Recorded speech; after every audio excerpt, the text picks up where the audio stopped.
আল্লাহ নিজের হাতে রমজান সাজাইছেন। আল্লাহ বলে, বান্দা শোনো আমি রমজানকে কেমনে সাজাইলাম। 1, পুরা মাস রোজা। 2, প্রতিদিন ইফতার। 3, প্রতিদিন সাহারি। 4, প্রতিদিন 20 রাকাত তারাবি। 5, শেষ দশকে এতেকাফ। 6, শেষ দশকের বেজর রাত্রিতে শবে কদর। এরপরে 7, একটা নফল একটা ফরজের সমান।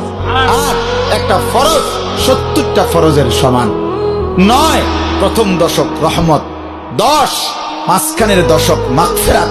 11, শেষ দশক জাহান্নাম থেকে মুক্তি।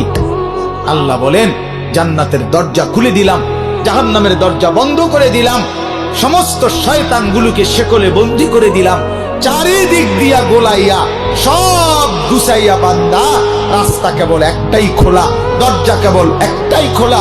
পুরা রমজান রাতে আসো, দিনে আসো, দুপুরে আসো, শুধু আমার গোলামি করবা, গুনাহ ছেড়ে দিবা, আর একটা দরজা দিয়েই সবাই ঢুকবা। শুধুই জান্নাত, শুধুই জান্নাত, শুধুই জান্নাত, শুধুই জান্নাত।